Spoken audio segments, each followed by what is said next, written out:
प्रिय विद्यार्थियों, आज अपन दो रेशियो ले रहे हैं। नंबर एक अपन ले रहे हैं दीर्घकालीन संवेदनशील अनुपात, सेकंड आपका विनियोग विश्लेषण अनुपात। पहला जो क्वेश्चन आपका है उसमें तीन रेशियो आ रहे हैं। डेप्थ इक्विटी रेशियो है, उसके बाद में प्रोप्राइटरी रेशियो है और सॉल्वेंसी रेशियो है। इसके अलावा एक और आएगा आपका इंटरेस्ट कवरेज रेशियो, तो अलग से क्वेश्चन है।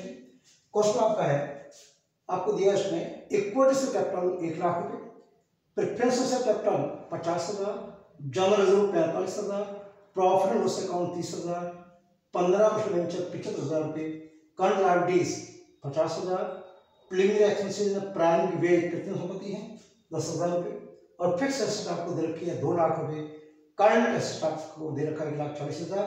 तीन बातें पूछी है, डेब्ट रेशियो, प्रोप्राइटरी रेशियो और सॉल्वेंसी रेशियो। फर्स्ट आपको सूत्र लिखने हैं, इसके बाद में टिप्पणी निकालनी है। तो फर्स्ट जो आपका सूत्र है पूछा है, डेब्ट इक्विटी रेशियो, डेब्ट इक्विटी रेशियो बराबर टोटल डेब्ट्स। टोटल डेब्ट्स का अर्थ होता है कुल दायित्व upon share holder fund. Shareholder fund कर सकते हैं, नेट वर्थ भी कर सकते हैं, प्रोप्राइटरी फंड भी कर सकते हैं, इंटरनल लिक्विडिटी भी कर सकते हैं। नंबर दो आपका प्रोप्राइटरी रेशियो। प्रोप्राइटरी रेशियो स्वामित्व अनुपात बराबर total debts, shareholder fund, shareholder fund upon total asset, upon total asset. और number 3 solvency ratio, number 3 solvency ratio क्षमता अनुपात दीर्घकाल से संबंध है। Total debts upon total asset, total asset ये आप कर सकते हैं। अब इसमें आपको टिप्पणी देनी पड़ेगी, आपको तीन बातें निकालनी है। टोटल डेब्ट निकालना है, सॉल्व फंड निकालना है, टोटल एसेट निकालनी है। व्हाट नॉट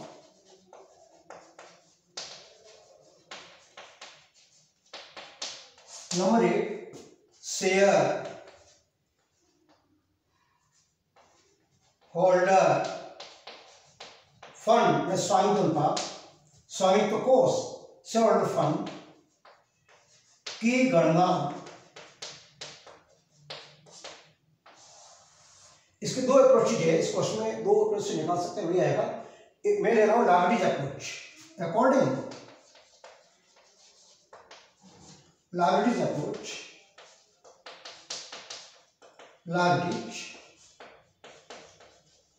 अप्रोच, इसके अंतर्गत आपको क्या करना है, शेयर कैपिटल दोनों अधिमान और क्षमता प्लस रिजर्व एंड सरप्लस और माइनस आप करेंगे कृत्रिम संख्या। इसके अंदर आपको दे रखी है पूंजी इक्विटी कैपिटल, मैं लायबिलिटी इक्विटी ले रहा हूं, इक्विटी शेयर कैपिटल राशि आपको दे रखी है 1 लाख रुपए। फिर अधिमान अंश पूंजी है 9%। नंबर 2 लाभांश की जरूरत है 9%।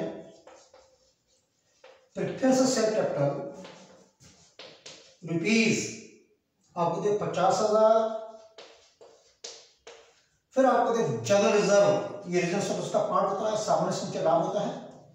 जनरल रिजर्व सामान्य संचय आपको दे रखा है 45,000 रुपये, 45,000। फिर आपको दे प्रॉफिट एंड लॉस, लाभांश खाता कुछ नहीं हो जाता है, सीएसएस लाभ होता है, प्रॉफिट एंड लॉस अकाउंट का बैलेंस दे रखा 30,000 रुपये, 30,000। उसके बाद डिबेंचर नहीं आएगा, कंलाइबिलिटी नहीं आएगी, प्रीमियम एक्शन नहीं आएगा, फिक्स एसेट नहीं। जो करें इसका डेट 2,95 30 2,25 रुपीज 2,25,000। अब ध्यान रखना, दो चीजें दी है, एक या share capital plus reserve surplus. अब इसके बाद में जो कृत्रिम संपत्ति होती है 50 से 66 वो लेस होती है। इसमें आपको दे रखा है इसके अंदर प्रीलिमिनरी एक्सपेंसेस, ये आपकी प्रतिदिन संपत्ति 10,000 रुपये लेस प्रीलिमिनरी एक्सपेंसेस 10,000 रुपये घटाइए 2,15,000, ये कहलाएगा आपका शेयर फंड एंड नेटवर्थ कहलाएगा। अब उसके बाद में जो सेकंड टिप्पणी है, एक एसेट से निकाल सकते हैं, पहले दो चीज निकाल दो, एसेट और टोटल डेब्ट, फिर निकालता हूं। उसके बाद में सेकंड टिप्पणी है वह टोटल डेब्ट्स कुल ऋण को दायित्व की गणना। अब इसमें आपकी लॉन्ग टर्म और करंट दोनों लायबिलिटी लेनी है। इस क्वेश्चन आप देखिए, एक दिया 15% वेंचर, 15% वेंचर, 15% पत्र रुपीज 75,000। सेकंड आपको दिया करंट लायबिलिटीज, करंट लायबिलिटीज दे रखा है 50,000 रुपीज, 50,000 जोड़िए 1,25,000, ये कहलाएगा टोटल डेब्ट्स। इसके अलावा क्वेश्चन नंबर 3, टोटल एसेट्स की गणना, टोटल एसेट्स की गणना। अब इसके अंदर आपको 3 एसेट दे रखी है, एक आपको दिया कृत्रिम संपत्ति प्रीलिमिनरी नहीं आएगा, फिक्स एसेट और करंट एसेट दो दे रखा है। नंबर 1 फिक्स एसेट, इस तरह संपत्तियां, फिक्स एसेट रुपीज 2 लाख रुपए। Number 2 current asset, current asset rupees 1,40,000। अब आपको एक और दे रखा है प्रीलिमिनरी एक्सपेंसेस, कृत्रिम संपत्ति है, इसको छोड़ दीजिए, नहीं आएगा। 3,40,000 रुपए, ये कराएगी आपकी टोटल एसेट। अब उसके बाद में अब इसी शेयर फंड को निकाल सकते हैं, टोटल एसेट में टोटल डेब्ट घटाइए, निकल जाएगा सीधा। फिर मैं अप्लाई करता हूं। अब याद देखो, आप एक और निकाल दो, चलो। Share holder fund asset approach द्वारा, इसका सूत्र है total asset minus total liabilities, total debts, total debts. अब यहां देखना, total asset 3,40,000, 3,40,000 minus total debts आपका 1,25,000 घटाइए, ये आपके आएगा डिफरेंस। 3,40 में गया 2,40, 25 घटाइए 2,15, ये आएगा 2,15,000। 2,15,000 ये कहलाएगा शेयर फंड, जो कि इसके बराबर है। दो क्वेश्चन निकाला है। अब इन तीनों को अप्लाई कीजिए। पहला आपका डेब्ट्स इक्विटी रेशियो, ऋण संतुलन अनुपात, टोटल डेब्ट्स देगा 1,25,000 रुपीज, 1,25,000 अपॉन, और शेयर फंड आपका है 2,15,000। यहां से देखो 2,15,000। नंबर 2 प्रोप्राइटरी रेशियो, स्वामित्व अनुपात, share fund 2,15 rupees 2,15,000 upon rupees total asset, total asset आपको दिया 3,40,000 बराबर।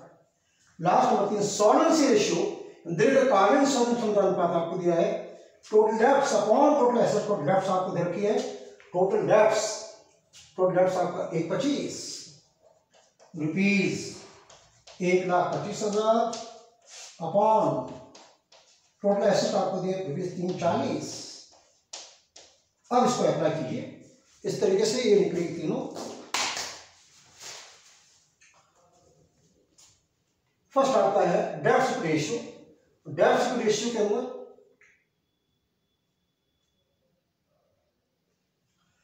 1,25,000 अपॉन 2,15,000,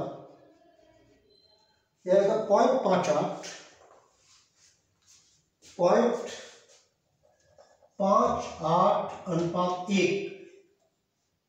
अब उसके बाद में सेकंड आपका है प्रोपर्टी रेशियो है 2,15,000 अपॉन 3,40,000 0.63 अब उसके बाद में है नंबर 3 सॉल्वेंसी रेशियो 1,25,000 अपॉन 3,40,000 3,40,000 यह आएगा 0.37 ये आपने तीनों निकाले हैं। तो ये जो कराएगा ये पूंजी संरचना अनुपात है और इसमें कुल 4 होते हैं, 3 आपको समझाए, एक एक्स्ट्रा क्वेश्चन एक आपको समझा रहा हूं। फर्स्ट आपने लिया डेट रेशियो, ऋण समता अनुपात जो निकला है टोटल डेट्स अपॉन सर्व फंड, इसका अर्थ होता है कुल जो स्वामित्व जो कोष है उसकी तुलना में टोटल डेट कितना है, जो टोटल एसेट है उसके अंदर एसेट के अंदर यदि 1 रुपया लगा हुआ है आपके स्वामित्व कोष का तो 0.58 लगे हुए हैं आपकी बाह्य दायित्व से निवेश है। उसी प्रकार से यहाँ को 2,15,000 आपके सर्व फंड स्वामित्व अनुपात है, टोटल 340 इसका अर्थ होता है संपत्तियों में जो स्वामित्व अनुपात का पैसा लगा हुआ है वो 60% है और नंबर 3 जो सॉल्वेंसी है 35% का मतलब टोटल एसेट के अंदर बाह्य दायित्व से व्यवस्था की है 37% के बराबर। अब फिर एक क्वेश्चन और एक्स्ट्रा देता हूं इसके अलावा जिसका संबंध है विनियोग विश्लेषण अनुपात या बाजार जांच अनुपात, 3 रेशियो आएंगे।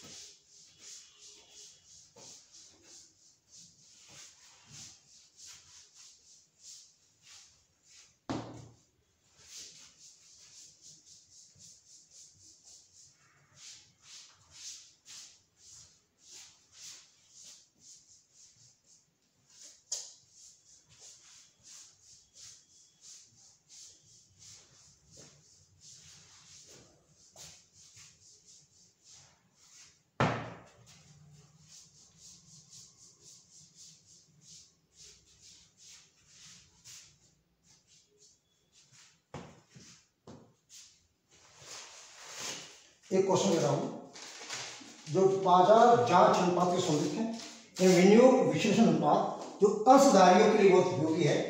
क्वेश्चन आपको दिया है चंद्र लिमिटेड, ये कंपनी का नाम है की पूंजी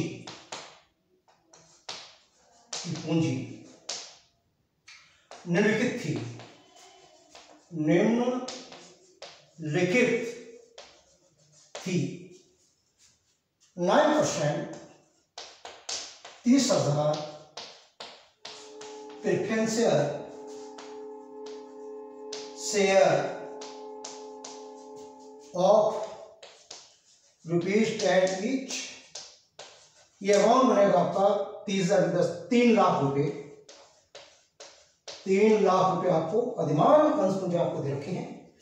फिर आपको दिया है 80,000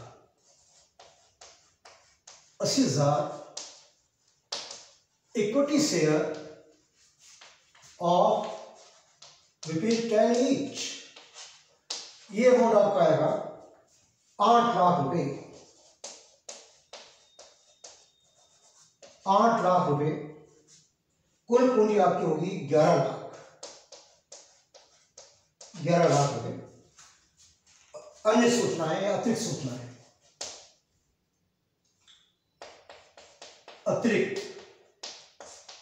सूचनाएं क्या दिया है, प्रॉफिट आफ्टर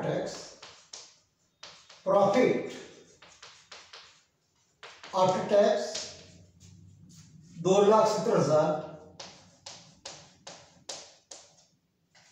फिर दिया है इक्विटी से डिविडेंड नंबर 2, इक्विटी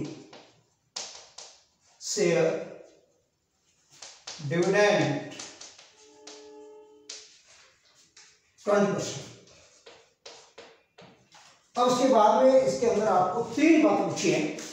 नंबर 1 पूछा है अर्निंग पर शेयर, ज्ञात कीजिए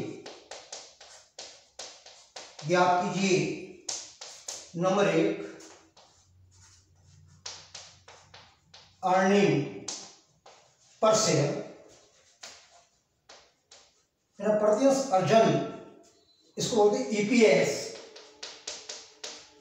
नंबर 2 पूछा है dividend per share. Dividend per share इसका सीधा संबंध है संतांशों से, डीपीएस। और तीसरा पॉइंट पूछा है dividend pay out ratio. Dividend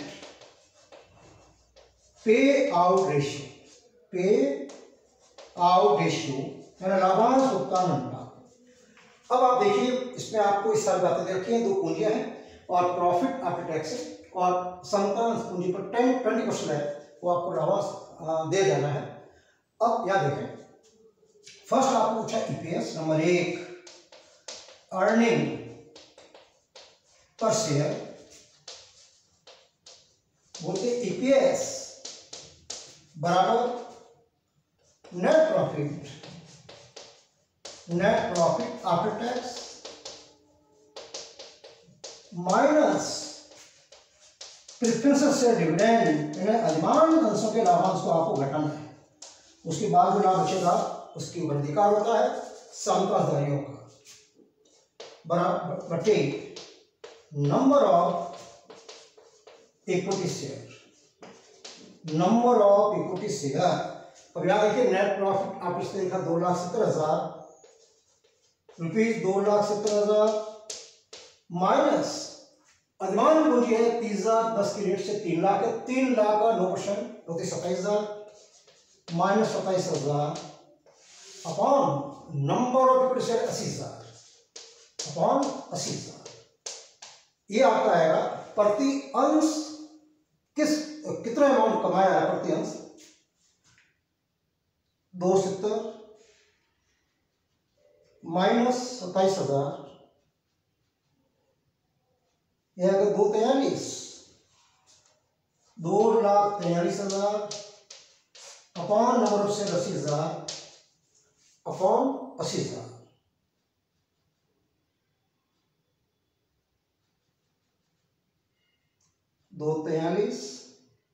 बट्टे 80,000 नंबर ऑफ शेयर है, 3 रुपये 3 पैसे लगभग 3.03 पर शेयर जो कमा रही कंपनी, 3 रुपये 3 पैसे। Number 2 DPS dividend per share. Dividend per share इसको आप कहते हैं डीपीएस। डीपीएस इसका सूत्र है dividend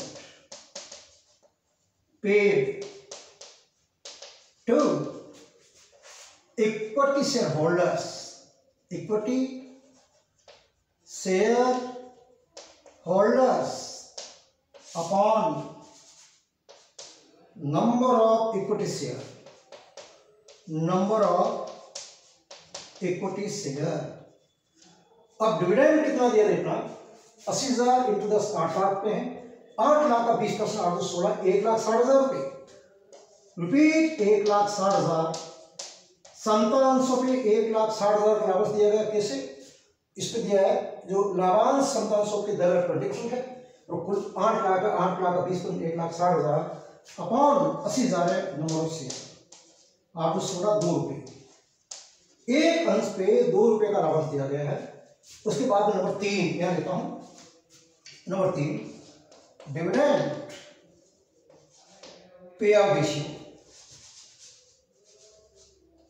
dividend pay out ratio लाभांश भुगतान अनुपात बराबर, इसका सूत्र है डीपीएस अपॉन ईपीएस इनटू 100। अब डीपीएस कितना दिया है, 2 रुपये आया था, वो ₹2